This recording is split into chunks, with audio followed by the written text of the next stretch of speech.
E sejam todos muito bem-vindos a mais um episódio do nosso podcast Trabalhamos com Temas. Sempre vou frisar que aqui a gente gosta de trabalhar com o que a gente tem, ainda que o que a gente tem seja nada, que é muito importante, essencial a gente trabalhar com o que nos é oferecido, na verdade. Então, só para contextualizar para vocês aí mais uma vez, né? Vai que você está chegando agora. O nome do meu podcast, que é Trabalhamos com Temas, vem de uma observação que um amigo meu fez quando eu tinha ali meus 20 anos. Então a gente estava ali conversando, ele falou assim, mas no fim é assim, né, Ju? TCQT. TCQT? O que é TCQT? Ele, trabalhamos com o que temos. E no fim eu acabei adotando isso para minha vida. E se você é meu paciente ou não ainda, você já vai descobrir que essa é uma das minhas maiores falas em psicoterapia, é um bordão. Cara, a gente precisa aprender a trabalhar com o que a gente tem, certo? E aí, esse é o nosso espaço leve, saudável, tranquilo, para a gente falar sobre saúde mental, sobre vida adulta, coisas que atravessam o emocional da vida adulta. Eu sou psicóloga e neuropsicóloga e hoje o papo é um pouquinho mais sério, mas a gente tenta dar uma mantida na leveza, porque vocês sabem que aqui a gente leva tudo com um tom de fofoca.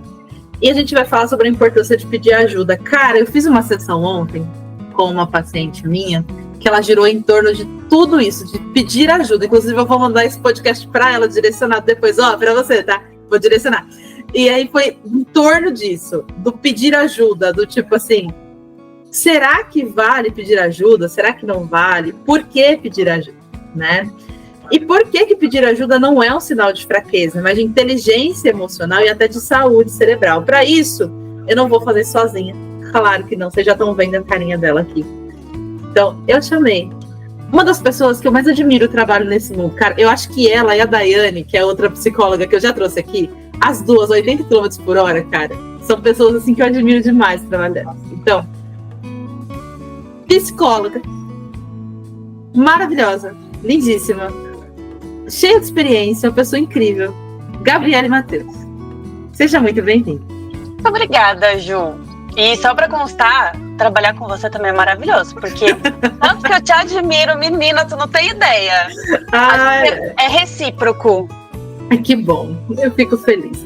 Gabi, o seu nome é Gabriele Matheus mesmo? Matheus é sobrenome? O Matheus é sobrenome. E uma curiosidade realmente engraçada da minha vida é que meu marido chama Matheus, então automaticamente o meu nome, além de um sobrenome Matheus, também é o nome do meu marido. Ótimo, é sobrenome duas vezes, tá incluso na família, adorei. Eu adorei, muito bem. Gabi, me conta não, né? Conta pra quem tá ouvindo, porque eu já sei, tá? Né?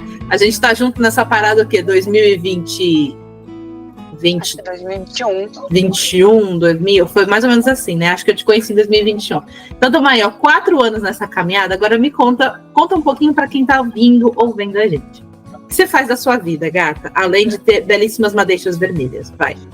Obrigada.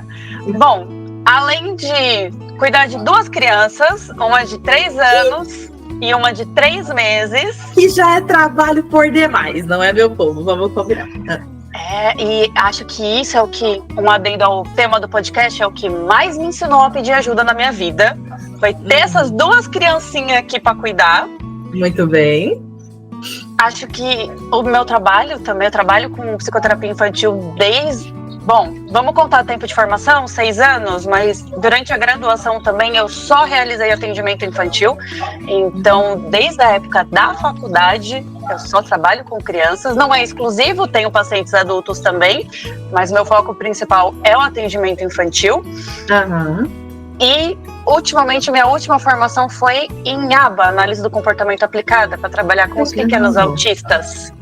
Nossa, que interessante. É muito difícil a gente encontrar assim, um profissional que trabalha com criança, né? Eu acho que é um mundo muito à parte, né? Não? É, porque a criança, você não trabalha só a criança, né? O adulto é só aquela pessoa que está na sua frente e ela resolve o mundo. A criança não. A criança é a criança, a mãe, o pai, a escola, o médico, a avó e todo mundo que está ali em volta desse serzinho que está se desenvolvendo. Caramba, cara. Bom, muito bom ter você aqui. É um prazer te ouvir e assim, cara, eu adoro. As suas pontuações, elas são muito precisas, elas são muito cirúrgicas, né? Então, acho que vai ser um bom dia. Então, vamos lá. Bom, Eu não sei você, Gabi, mas eu cresci ouvindo que eu precisava dar conta de tudo sozinha, que pedir ajuda era uma fraqueza, que era drama pedir ajuda, ou até preguiça, né? Com você também foi assim? Foi. A gente, ainda mais quanto mulheres que precisam dar conta de 1001 coisas sem reclamar. Exato, então pra gente é mais difícil. Mas eu não sei se vocês sabem, mas o cérebro humano ele não funciona dessa forma, né? Então o nosso cérebro ele é social por natureza, a gente precisa da associação, a gente precisa da conversa, a gente precisa da troca para o nosso cérebro funcionar.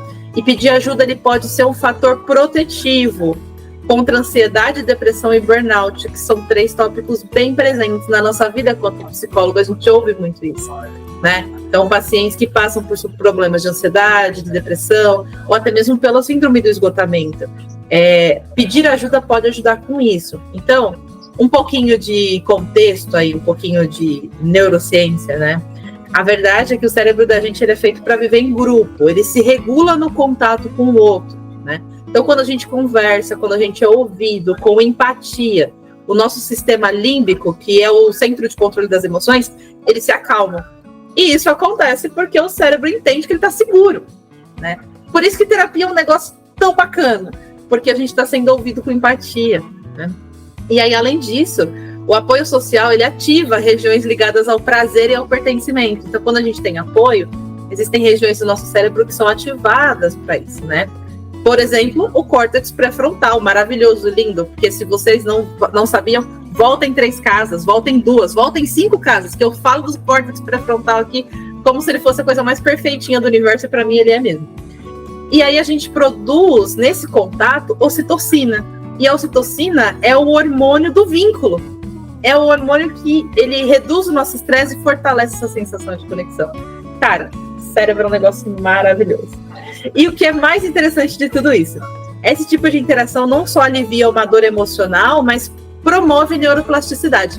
Neuroplasticidade, volte uma casa só. Tem um episódio antes desse daqui, que eu gravei com a Helena falando um pouco sobre isso, que fala um pouquinho que o nosso cérebro ele vai se modificando conforme o tempo passa.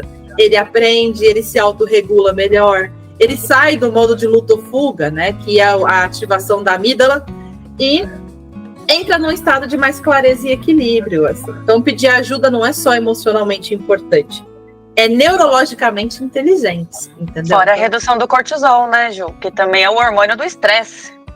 Esse daí a gente ouve falar muito dele, né?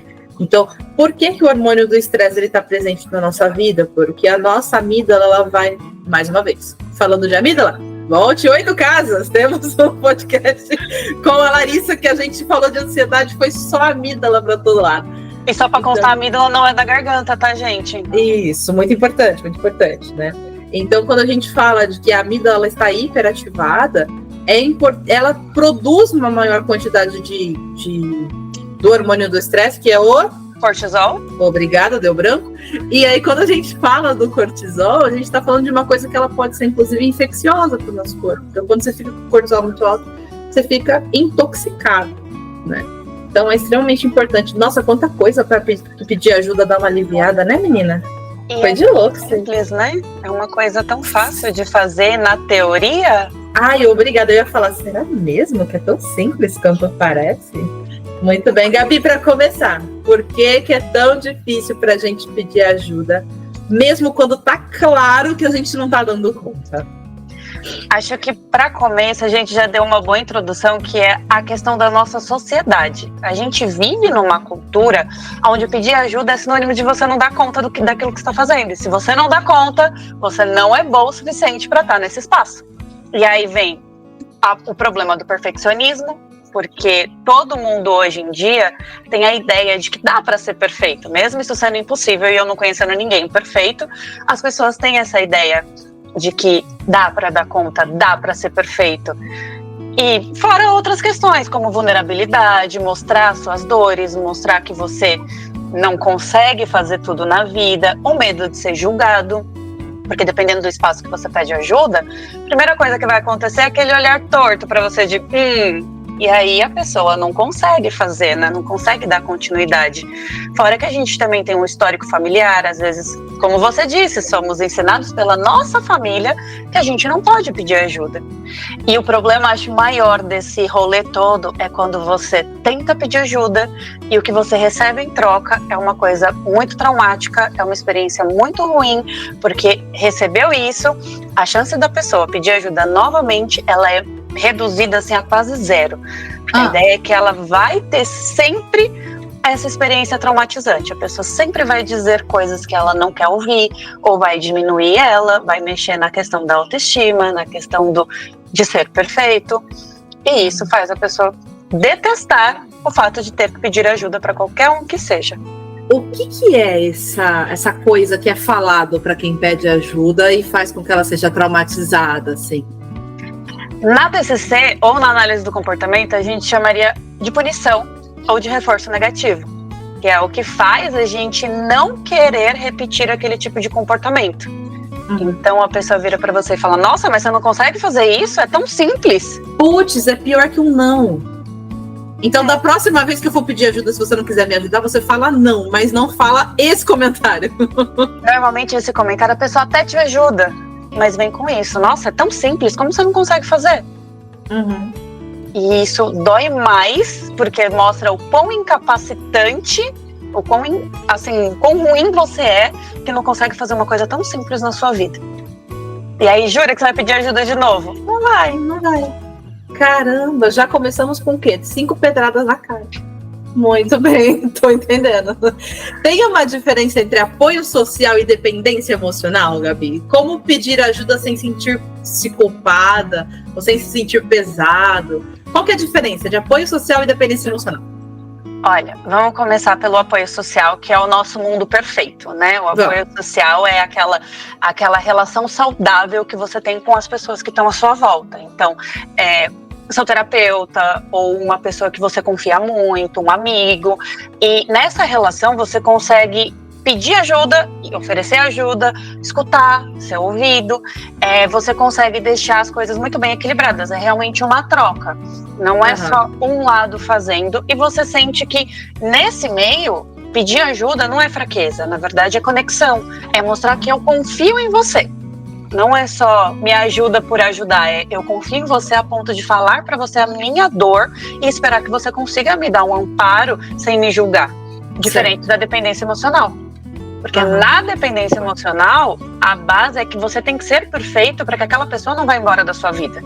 E demonstrar fraqueza não é uma ideia, né? A pessoa que tem dependência emocional sempre acredita que o outro só tá com ela porque ela tem algo a oferecer e ela tem que ser perfeita para essa pessoa não ir embora. Pedir ajuda não faz parte desse processo. Normalmente é ela quem ajuda o outro. E aí vem a anulação de tudo que ela sente, de tudo que ela pensa, é deixada de lado os problemas desta pessoa. Ela joga para escanteio para poder dar conta do problema do outro. E isso não é uma troca, né? Isso não é um apoio. E acho que pedir ajuda sem culpa vai muito além do processo de pedir ajuda. Porque falar é fácil, né? Aquela famosa frase de vó: falar até papagaio fala. Mas pedir ajuda é entender que você não tá bem. É entender aonde está a sua limitação, aonde está a sua fraqueza.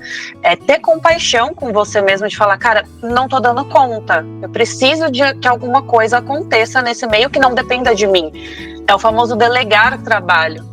Então você precisa primeiramente mudar e aceitar a ideia de que você pode ter ajuda e depois você pede. Mas de preferência começa com algo simples. Não chega pra pessoa e fala assim: ó, muda o mundo pra mim, porque a pessoa não vai conseguir e você vai falar: tá vendo? Por isso que eu não peço ajuda. Começa com uma coisa fácil, uma coisa pequena, que é fazível, e aí você vê como você se sente recebendo essa ajuda. Caramba, essa ideia de que a dependência emocional ela acontece porque se eu não for útil, o outro não vai me aceitar ou não vai estar à minha disposição ou não vai estar ali comigo, ele é totalmente desconstruído quando a gente para pensar no sentido de pedir ajuda. Né? Porque se eu peço ajuda, eu estou mostrando para o outro uma fraqueza e isso é o que traz a conexão. Ou nem uma fraqueza, mas eu estou mostrando para o outro que eu preciso dele também. Mas a ideia de que você não é bom para essa pessoa, ela vem muito forte. Ainda mais porque quando existe uma dependência emocional de uma das partes, a outra pessoa, em alguns casos, não vou dizer todos, mas em alguns casos, acaba se aproveitando dessa questão da dependência, dessa fraqueza que a pessoa tem. E aí, despeja tudo que tem na vida do outro e fala, resolve pra mim e não me enche o saco com seus problemas. Por isso que fazer terapia é importante, porque às vezes sozinho a gente não identifica a dependência emocional. E ela é uma coisa que prejudica muito o desenvolvimento da pessoa para ela mesma, para o autocuidado, para a questão da própria compaixão que ela vive pelo outro. Nossa, gente, essa percepção, ela muda vidas. Eu vou dar uma encaixada aqui em histórias de vida nesse momento, porque eu sei que a gente funciona na base da fofoca. E eu sei que vocês vêm para esse podcast pela parte do nossa, a vida da Juliana é uma piada. Então, de muito mau gosto às vezes, mas é verdade. E aí, assim, você falando dessa questão da dependência emocional, me lembra o meu antigo relacionamento. Então, como eu já comentei aqui, eu fui casada por 9 anos, eu acho. E eu casei com 18 e eu fiquei até os 26, eu acho que dá isso, dá uns 9, 19, 20, 21, 22, 23, 24, 25, 26, 8 anos. Então, eu fiquei casada por 8 anos. E a relação que eu tinha com esse meu ex-marido, que Deus o tenha, não morreu ainda, mas que Deus o tenha mesmo assim, é aquela relação de dependência mesmo, né? Porque eu me lembro que eram situações do tipo, eu não posso desapontá-lo e eu não posso em nenhum momento deixar de ser inútil. Eu, Juliana, pensando isso, tá? Eu como pessoa, pensando ali que eu não poderia em nenhum momento deixar de ser útil para ele. Eu não podia ser inútil de maneira nenhuma. Eu precisava fazer as coisas por ele. E nessa de precisar fazer as coisas por ele, quando eu precisava de alguma coisa, ainda vinha todo o peso da carga histórico-social junto, de que eu não podia incomodá-lo pedindo ajuda. Olha a famosa, não vou incomodar pedindo a sua ajuda para fazer tal coisa. E, Gabi, eram de coisas básicas. Era desde o tipo, lave a louça para mim, ou faça alguma coisa para mim, como se ninguém mais tivesse comida naquela casa, só eu, até pague as minhas contas, ou faça alguma coisa, porque chegou um momento em que eu era uma pessoa que sustentava o relacionamento, literalmente, inclusive financeiramente. Então eu trabalhava ali, eu dava as minhas 40 aulas por semana, fazia faculdade de psicologia, fazia pós-graduação e pagava todas as contas da casa, porque ele não trabalhava. Só que eu não podia pedir a ajuda dele, porque se eu pedisse a ajuda dele, eu estava sendo fraca. Se eu pedisse a ajuda dele, eu estava sendo inútil. Né? Então, acho olha que se você chega pra mim, na minha terapia, e me conta tudo isso, a primeira pergunta que eu faço é: por que você continua com ele? Porque eu continuo com ele? Aí vem o peso social, tá preparada? O peso social é o seguinte: porque eu não posso me divorciar, porque minha mãe me ensinou que eu preciso fazer as coisas darem certo. Eu não posso me separar. E aí vem o outro peso de eu não posso pedir ajuda para minha família, porque eu vou ser julgada se eu pedir ajuda. Bingo! É exatamente isso. Tanto que quando eu me divorciei, eu morava num apartamento que era da mãe dele. Então, eu não tinha nada. Porque, para quem não sabe ainda, volto 5 casas. E eu tinha uma dívida gigantesca por conta desse casamento. Uma dívida de quase 800 mil por conta desse casamento. E ele abriu uma empresa, e a empresa ficou no meu nome, a empresa faliu e a dívida ficou para mim. Então, qual que foi? Por quê? Porque a Bonita não sabia falar não, mas isso vocês veem no episódio do qual eu falei sobre falar não. E aí... e qual que era o problema em si? Eu não tinha nada, literalmente. Eu não tinha nada. Eu era provedora da casa, eu mantinha tudo, eu pagava tudo, mas eu não tinha casa, não tinha carro, não tinha nada, nada. Eu não podia ter as coisas no meu nome. Então, assim, quando eu decidi que eu ia embora, né, foi mais uma vez com ele dando show, falando pra mim que ele não podia confiar em mim, que eu não era mais a Juliana de 18 anos que ele tinha se casado, né, que eu com 26 anos não era mais a mesma pessoa, que era pra eu voltar a ser a pessoa que eu era antigamente, e eu desisti de voltar a ser a pessoa que eu era antigamente, porque chegou um momento que eu entreguei os pontos, eu falei, olha, não consigo mais ser essa pessoa, você não vai me ajudar, então eu não vou conseguir também fazer o que eu preciso para te agradar, então eu vou embora. E nessa de ir embora, a primeira pergunta dele foi: você vai para onde? Você não tem para onde ir. E você não sabia pedir ajuda. Então, assim, foi muito complicado. Eu precisei de uma orientação de uma amiga minha de faculdade na época, pra falar assim, Ju, você não tá sozinha, você tem mãe, fala com ela. E aí eu lembro que a fala foi assim, mas Mari, inclusive Mari, um beijo, te amo. Mas Mari, eu vou desapontar minha mãe. Porque minha mãe esperava que eu ficasse casada. Ela, Ju, você não tá aqui pra desapontar ninguém, você tá aqui pra ser feliz. Tá difícil ser feliz do jeito que tá. Vai, fala com ela. E aí, assim, como a minha família é uma família cheia de segredos, porque assim, a minha família é aquela família que ninguém conta nada pra ninguém, porque pedir ajuda é um parto nessa família. Ninguém pede ajuda pra ninguém. Então a minha família é cheia de segredos. Eu fui descobrir que a minha avó ficou internada no hospital psiquiátrico pelo mesmo transtorno que eu tenho. Eu tinha 30 anos. Recente. Sabe? Então, assim, é super recente. Eu tô com 36, né? A mesma coisa aconteceu com a minha tia. Eu fui descobrir que a minha tia tem o mesmo transtorno que eu tenho, né? Tem, acho que 3 anos. 3 ou 4 anos. Então, assim, a gente não se comunica, a gente não pede ajuda. Cada um morre no seu canto. E no final do ano a gente se junta pra fingir que tá todo mundo bem, tá todo mundo feliz. A gente engole a mentira um do outro e segue a vida. Minha família é muito saudável. E aí, bem estrutural, assim, bem a típica família tradicional brasileira. E aí, a minha... quando eu liguei pra minha mãe, falando pra ela, mãe, eu vou me divorciar porque eu tive um problema com o meu ex-marido, eu vou embora. Ela falou, não, você pode vir aqui pra casa, a gente já tava esperando que você ia se divorciar. Todas as mulheres da nossa família se divorciaram em algum momento, tá tudo bem. E você achando que ia decepcionar sua mãe se fosse embora. Entendeu? Mas tudo isso porque eu não tinha capacidade de pedir ajuda, eu não tinha a abertura, né? Pra falar assim, ó, preciso de ajuda em relação ao meu casamento. Eu preciso com tudo sozinha, deve ter acabado com você, porque dar conta de tudo que você dava, ainda num relacionamento que não te dava o mínimo de base para você poder se sentir acolhida, se sentir bem, deve ter sido a pior parte de não pedir ajuda. Exatamente, né? Então, realmente, eu me sentia sozinha 90% do tempo.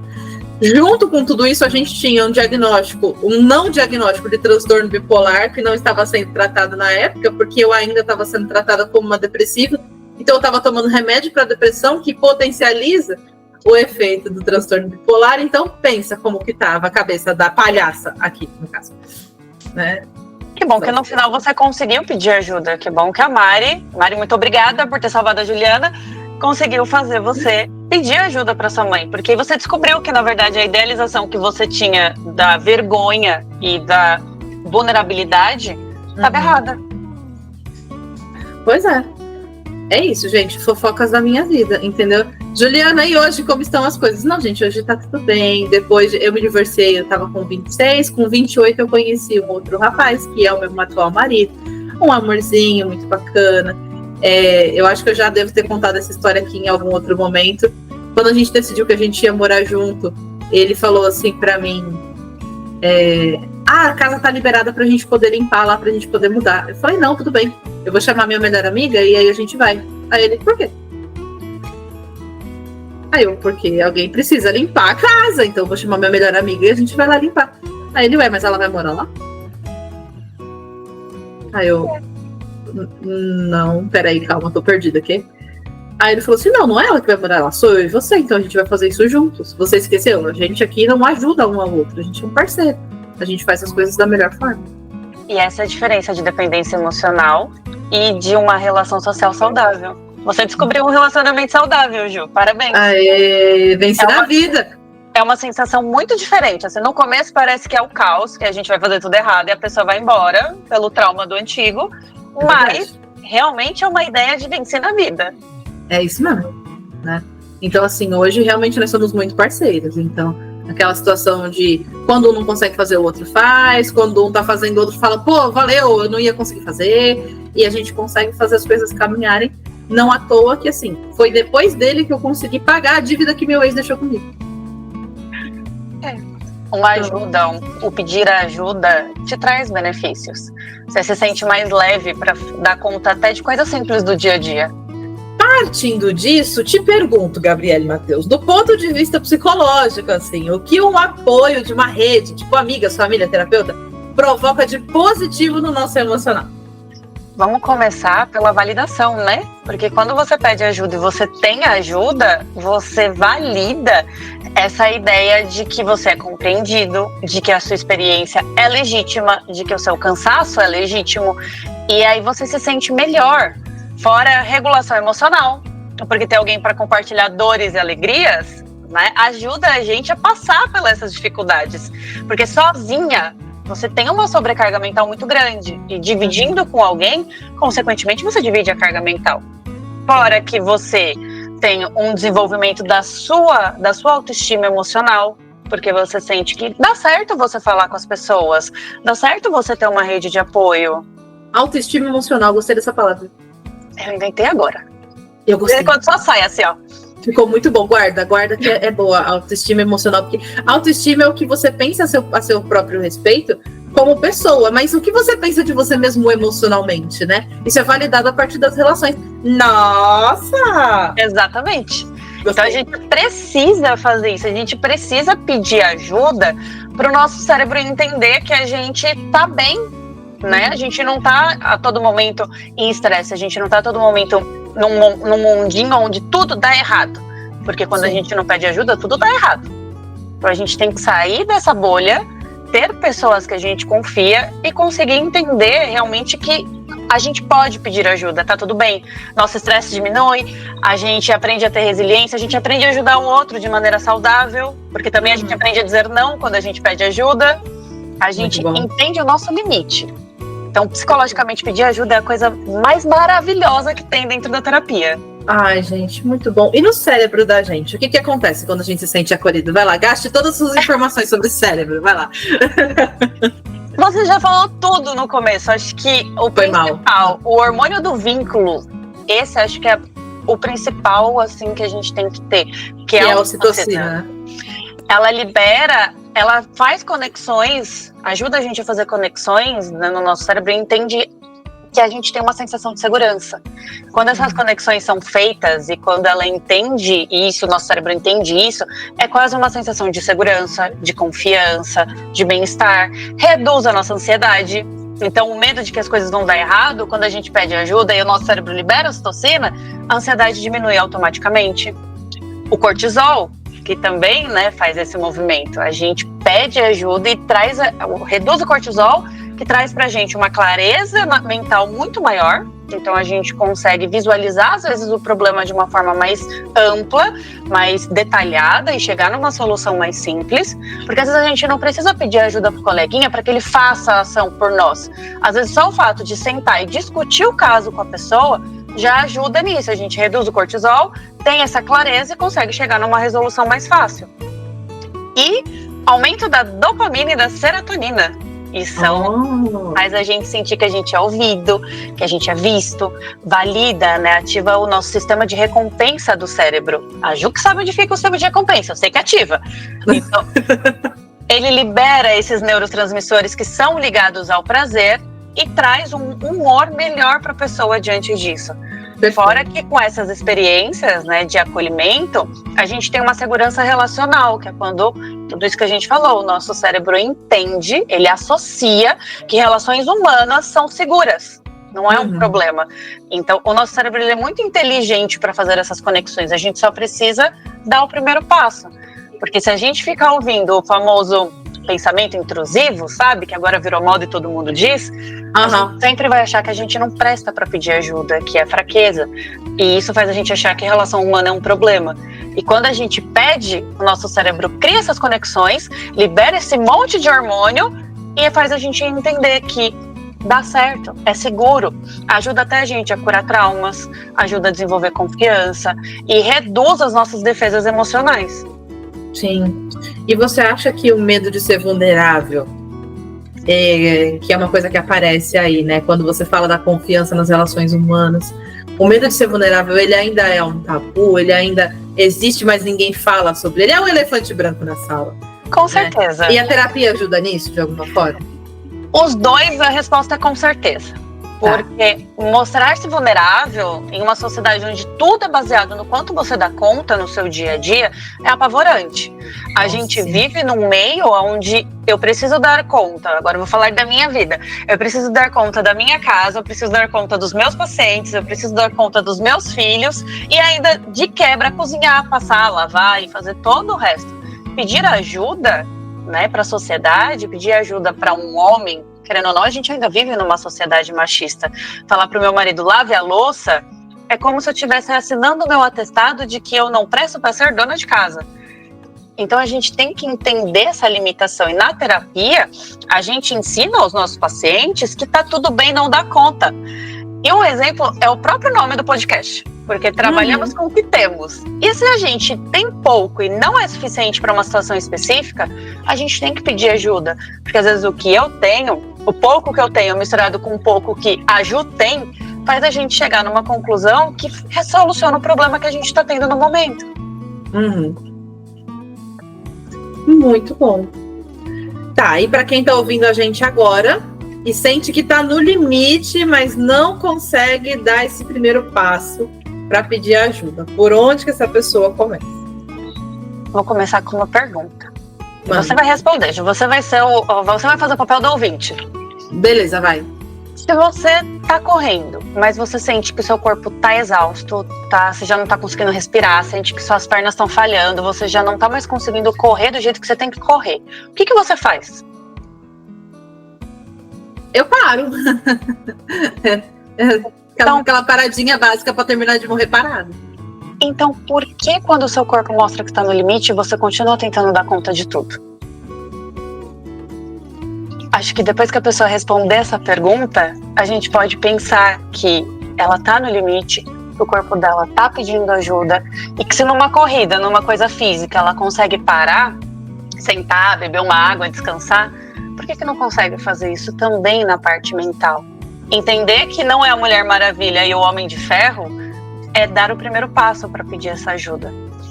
E aí, acho que dentro da nossa área, o primeiro momento que o paciente consegue fazer esse pedido de ajuda é quando ele marca a terapia. Porque às vezes é a primeira vez, é o primeiro momento que esse paciente entende que ele precisa de alguém para ouvir, para ajudar os problemas. Tem gente que não confia, fala, na minha família não tem quem me ajude, eu não tenho amigos para isso. A terapia está lá, para te dar um ambiente seguro, acolhedor e fazer com que você compreenda o seu limite e o que você precisa fazer para ele diminuir e você voltar a caminhar de uma forma saudável e não correr desesperadamente até a linha de chegada. Perfeito. Tá bom. Então a ideia não é correr desesperadamente até a linha de chegada. A ideia é parar, respirar e entender que eu preciso de ajuda. E no nosso caso, talvez procurar terapia ou algo assim do tipo como primeira opção, né? Ou pedir ajuda para alguém, porque você precisa entender que você tem que parar. Então o primeiro passo é entender que tem que parar. Exatamente. Adorei. Então bora, vai. Vamos fazer um mini quadro aqui, porque a gente está caminhando para encerramento, porque senão esse episódio se deixar ficar com 1 hora. Ó, vamos lá. Eu preciso de 3 sinais de que você precisa pedir ajuda. Certo, Gabi? Então agora é com você, vai. 3 sinais de que você precisa pedir ajuda. Vamos lá. Primeiro, quando tudo parece um esforço enorme. Então até tarefas simples parecem montanhas gigantescas que você não consegue passar. E isso mostra que o corpo e a mente precisam de uma pausa. Muito bem. O segundo, você se isola cada vez mais. Você começa a evitar conversas, você começa a evitar contato com as pessoas até mesmo pessoas que você ama, e o silêncio vira o seu principal escudo. E por último, seus pensamentos não param. A mente entra num redemoinho de preocupação, culpa e autocrítica, e você não consegue encontrar o mínimo de luz no meio desses pensamentos. Quando a gente tem, por exemplo, esses 3 sinais, são sinais, não são sintomas, são sinais, a gente pode dizer que você está precisando pedir ajuda. E agora, 3 formas de começar a pedir ajuda sem se sentir frágil ou inadequado. Como que eu posso começar a pedir ajuda? 3 formas também, sem se sentir uma pessoa frágil, vulnerável, inadequada, enfim. Vamos primeiro usar frases simples e diretas. Não dá volta pra pessoa, não finge que você tá bem. Chega e fala assim, olha, você pode me escutar um pouco? Ou tô passando por um momento difícil, você tem um tempinho pra gente conversar?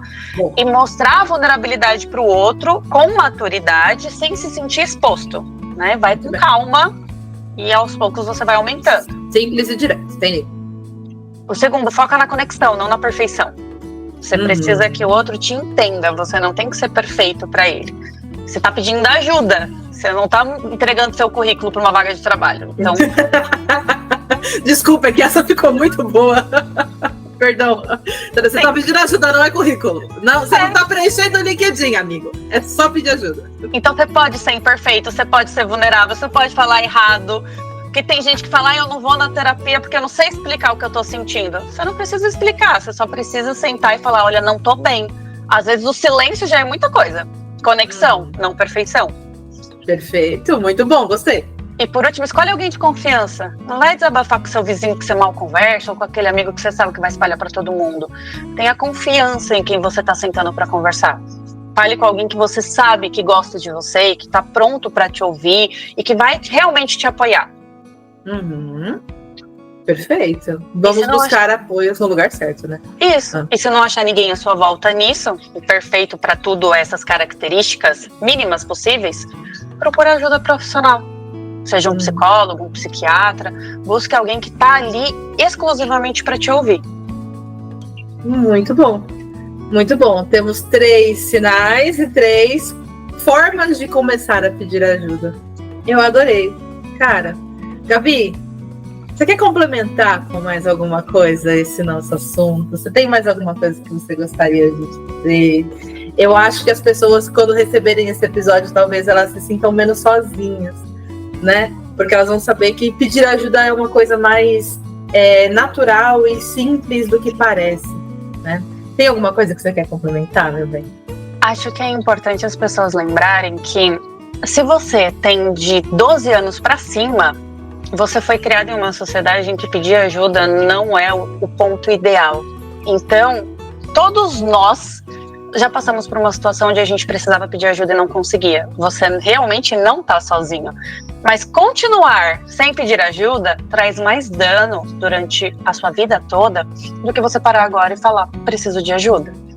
E são 3 palavras. Preciso de ajuda. É fácil. Fala, solta ela e vê como a pessoa reage. Depois a gente pensa. Porque se você pensar antes de falar, sua barreira emocional vai subir e não vai deixar você soltar isso. Solta e depois a gente vê o que acontece. Perfeito. Ai, gente, que delícia de episódio. Eu vou ser obrigada a trazer a Gabi de volta. Então, quando a gente tiver algum outro tema que seja interessante, sim, acho que é bom a gente trazer, né? Pra gente poder conversar sobre mais coisas. Gabi, muito, muito, muito, muito, muito obrigada. Foi um prazer dividir esse episódio com você. Foi um prazer dividir essa conversa. Leve, cheia de tapas na cara, mas de tapas na cara funcionais, entendeu? Porque é assim que a gente é, né? A gente é muito assim, a gente é cheia de tapas na cara funcional, adoro. Tá bom? É que tem pessoas como a gente, né, Ju, que funciona assim, então... Exato, né? Funciona, vai funcionar para elas também, tenho certeza. Muito obrigada, viu? Eu que agradeço o convite, Ju, e espero que realmente volte mais vezes. Não, pode deixar, estarei de você. Nossa, gente, eu senti uma puta indireta agora. Ai, era só ter usado 3 palavras, né? Ju me chama de volta que não é 3 palavras, são mais alguma, mas não, ela precisa da indireta. Tá certo, eu adoro essa mulher. E se esse episódio fez sentido pra você, compartilha com alguém que também precisa ouvir que pedir ajuda não é fraqueza, é autocuidado, porque que a gente foca em trabalhar com o que a gente tem para ter autocuidado. Se você estiver passando por um momento muito difícil, procura um profissional se você não achar ninguém para conversar. Mas procura mesmo assim, porque a gente está de portas abertas. E para isso, desculpa aí, gente, vou deixar aqui para vocês os nossos Instagrams. Então, no meu, né, o nosso da clínica, que é o @psicologia.neuromário. Então, lá você tem posts ali semanais, que você vai conhecer um pouquinho mais do nosso trabalho. E o da Gabi, que é... Boa pergunta. Psicogabriele. Psicogabriele. Lembrando que o Gabriele é com LI no final, tá bom? Não é 2 L's, não é 85 L's, nem Y, nem nada do tipo. É Psicogabriele. É a forma mais simples que tem, ok? Se você estiver precisando de ajuda, procure um profissional. Nossos Instagrams vão estar aqui para vocês também. procure, peça ajuda.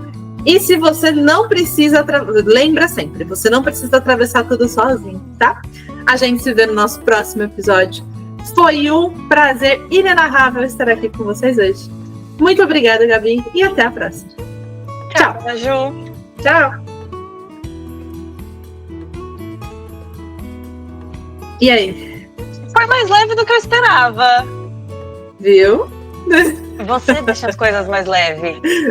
Essa é a verdade. Viu? Eu falei que era fácil. Adorei a sua blusa. Nossa, você Muito falando, obrigada.